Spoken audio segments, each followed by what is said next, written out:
Second part मैंने कहा y is equal to x square minus 5x plus 6। Let x is equal to 0, y is equal to 0 का square 5 into 0 plus 6, तो 0 minus 0 plus 6 that is 6। एक point आ गया हमारे पास 0 6। आपको एक बात याद रखनी है, जब क्वाड्रेटिक फंक्शन हो तो फिर हमने कम से कम 4 पॉइंट लेने होते हैं, जिसमें से 3 पॉइंट हम वैसे लेते हैं और चौथा वर्टेक्स पॉइंट लेते हैं, तब जाके हमारा जो ग्राफ है वो बनता है। तो अब हमने एक पॉइंट फाइंड कर लिया। अब एक दफा हमने क्या किया, y इज इक्वल टू 0 रख लिया, x square minus 5x plus 6 is equal to 0। Factorise होता है, 6 1 जार 6, 2 3 जार 6 होता है। X square minus 2x minus 3x plus 6 is equal to 0। x common x minus 2 minus 3 common x minus 2 is equal to 0।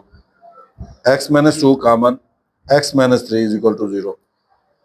x minus 2 is equal to 0, x minus 3 is equal to 0, x will be equal to 2, x will be equal to 3। क्योंकि y की value तो already मैं 0 रख चुका हूँ, लिहाजा ये एक पॉइंट आ गया 2 0, दूसरा पॉइंट आ गया 3 0 और तीसरा पॉइंट आ गया है 0 6। ये 3 पॉइंट आ गए। अब हमने वर्टेक्स पॉइंट फाइंड करना है। वो क्या होता है, h और k होता है। अब h क्या है, minus B over 2a। Minus B क्या है, minus 5, minus 5 over 2 into 1 that is 5 over 2। और अब k क्या है, k है, ये जो हमारी इक्वेशन है इसमें h की वैल्यूज पुट करनी है। तो 5 ओवर 2 का square minus 5 into 5 over 2 plus 6, 25 over 4, 25 over 2 plus 6। लिहाजा मैं दोबारा लिखता हूं ताकि आसानी हो जाए। तो h is equal to 25 over 4 minus 25 over 2 plus 6। इनको एलसीएम लिया, 4 आया, जिसका कोई नहीं होता 1 होता है। 4 को 4 पे डिवाइड किया 1, 1 को 25, अब 4 को 2 पे 2, तो 2 को 25 से 50, अब 4 6 आर 24। तो ये हो गया 24 और 25 49, 49 में से माइनस 1 ओवर 5 ये हमारा। तो हमारे पास जो वर्टेक्स पॉइंट आया है वो आया है, के जो आया है वो है हमारे पास माइनस 1 ओवर 4 और एच आया है 1 over 5 over 2, 5 over 2 minus 1 over 4। अब हमने इसके लिए ग्राफ को स्केच करना है। जब हम ग्राफ को स्केच करेंगे तो आपको पता है साबका सवालों की तरह पीछे भी हमने सवाल किया है, हम इस तरीके से लाइन ड्रा कर लेंगे और बराबर बराबर जो है ना हम निशान लगाएंगे, कोशिश करेंगे निशान हमारे बराबर हो। मैंने यहाँ ये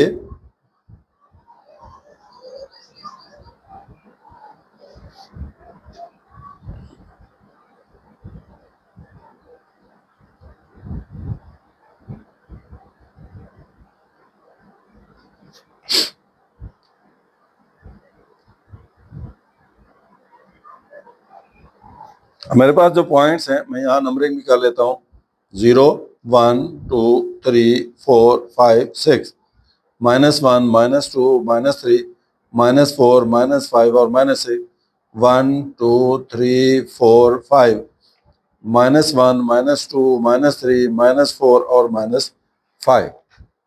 अब यहाँ पे देखें आप, हमारे पास जो वैल्यूज हैं 4 वैल्यूज, उसमें एक वैल्यू है 2 0।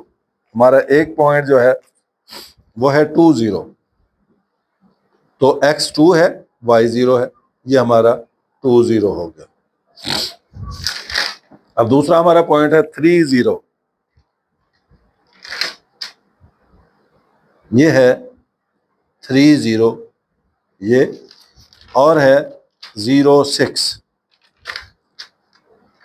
तो x 0 है और y 6 है, ये हमारा 0 6 हो गया। अब हमने देखना है कि हमारा जो वर्टेक्स पॉइंट है वो क्या है। तो वर्टेक्स पॉइंट है 5/2 यानी 2.5 और -1/4। एक्स है 2.5, ये 2.5 और y है -1/4, तो y क्या है -1/4, लिहाजा ये 2.5 और ये 0 यहाँ पे, तो यहाँ पे होगा। अब ये क्या होगा, ग्राफ ऐसे आएगा, यहाँ से कर्व होगा और ये ऊपर की तरफ चला जाएगा, तो ये हमारा ग्राफ बन गया जिसमें ये हमारा वर्टेक्स पॉइंट है।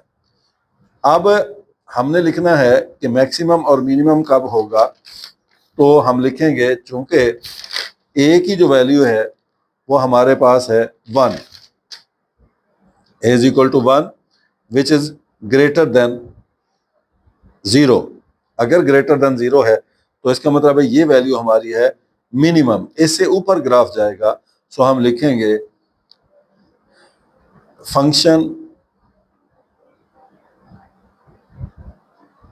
Is minimum at x is equal to 5/2 is -1/4। अब हमने इसकी डोमेन और रेंज ड्रा करनी है, मालूम करनी है डोमेन। अब देखें जी, हम x की यहाँ पे कोई भी वैल्यू रख सकते हैं, हमारी मर्जी, हम 1 रखें, 2 रखें, 0 रखें, सारी वैल्यूज के लिए हमारा जो फंक्शन है वो वैलिड होगा। लिहाजा यहाँ पे -इन्फिनिटी से लेकर इन्फिनिटी तक ये हमारा कोई भी आंसर हो सकता है। बात हम करते हैं रेंज की। रेंज जो है वो -1/4 है, यानी हमारी लिमिट है -1/4, इससे ऊपर की तरफ हमारा है इन्फिनिटी की तरफ, तो ये हमारा रेंज हो जाएगा। डोमेन और रेंज हमने फाइंड कर लिया।